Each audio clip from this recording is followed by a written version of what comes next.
it, the more nitrogen we're allowing actually to settle into the soil. While things are decomposing, that nitrogen is still sort of locked up, but once things are done decomposing, that nitrogen will make itself available again later on. Might sound a little bit technical, but it's really not. Green is nitrogen. Pretty much anything that's really green has some nitrogen in it, so we're actually adding something into the soil as we're improving the conditions. So we don't have hardly anything covered, but every time we do that, we're going to have a little more covered each time. So what we've been doing at Shvedda's garden over here, which is one thing I want to share, in the ground right here I have peanuts. So the way I deal with the peanuts is I let the peanuts grow. They're going to shoot these little young peanuts right here into the bottom, which are almost pure nitrogen and potassium. You can see there's a lot of just light peanuts underneath the surface there. Yeah, so those things aren't finished yet. They're a light peanut. They have tons of nitrogen and other things in them. So what we do is we lay grass over the top of them. A little bit of compost. We let them pretty much get smothered and die from the top. And then we add earthworms into the mix. And the earthworms will go through the grass and eat the peanut from the bottom up. So you'll be left with the air pockets and all the nitrogen, and they'll replace that with pure worm castings, which is going to be fertilizer right under the ground, so we don't actually have to till. So we're trying to do that on a major level with this whole place here, but I've been working with Shvedda, and she planted peanuts a few months ago, so now we've covered it with grass, and today we're going to go introduce some earthworms, which I have right here, which about 3 months ago, this was only shredded paper. This, what you see right here, was shredded paper. Oh, wow. This is completely made compost in 3 months from shredded newspaper. Oh, it's a little off. So these are the red worm, the fetida. You can still see some remnants of the newspaper in there. You can see the worms eating it. Look at those. See? Wow. You feel them? So these guys eat at an amazing rate. Yeah, they do. So now this is what I've done. I've taken a little bit of worm castings out of one of my things. I've thrown a piece of coconut husk and some wet newspaper, which is a fresh medium for them to exist into right now. So what we're going to do is we're going to take this and we're going to actually put it, we're going to seed her garden with it under the grass. That's getting regular water. These guys are going to start to spread out under the grass, and then we're going to do two things. We're going to start bringing in a little bit of food into the grass itself so they establish themselves, but we're also going to take another bucket, like this one right here, Worms. You're like, no, and we're going to fill this bucket with horse manure and some green stuff for the worms to eat. This has a big slice in the bottom. Worms will go in and out of it. We're not adding any worms to this.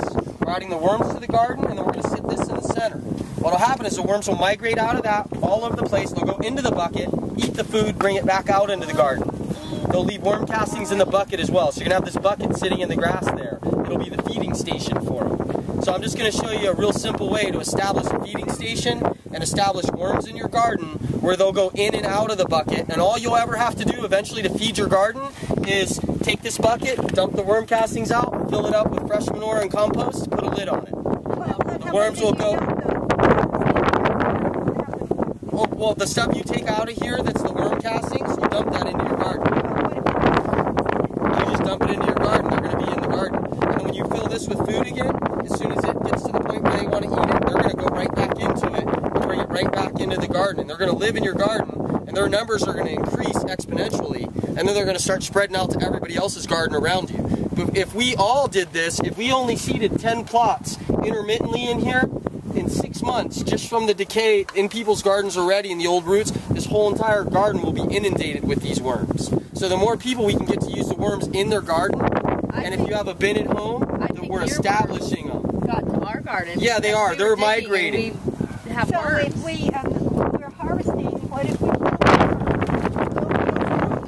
doesn't matter? No, there's no reason you should kill worms when you're harvesting, because you're going to be going into your garden, and if you're cutting eggplants, you're only cutting eggplants off. What about weeds? Well, the way this is set up, there's no hoeing, there's no tilling. There is no destroying the worms under the surface. The whole idea is what we're creating is a no-till method. We're creating something where all we have to do when we plant is basically come in and do this. This is covered up. I don't have to till. All I got to do is plant my plant right here. Done deal. So there is no tilling. When a plant is finished and it's dead or whatever, your plant is done, you coppice it, you put it right back into the scenario. Worms will eat it again. You cover it with grass. When you're ready to plant in that spot again, you just do the same thing. You move it out and you plant it in it. So we're not doing any tilling at all. There's no more hoeing and tilling. Eventually, there'll be no weeds. Why will there be no weeds? Because it's covered in mulch. grass and worms, there's no place for any weeds to come up. So all you have is what you planted in the bed, so there is no weeding. And as far as tilling, there's no tilling either. The worms become your tillers. And that's what we're trying to... Huh? Can you get me some worms? I can give you some worms. The worms have been quite expensive to me. Sveta actually paid me some money, and it was my recompensation for them, because the worms are super expensive. I have a lady that can sell you some worms, a small batch for $25. As we build more worms up here, I'm going to make worms available for all of you guys.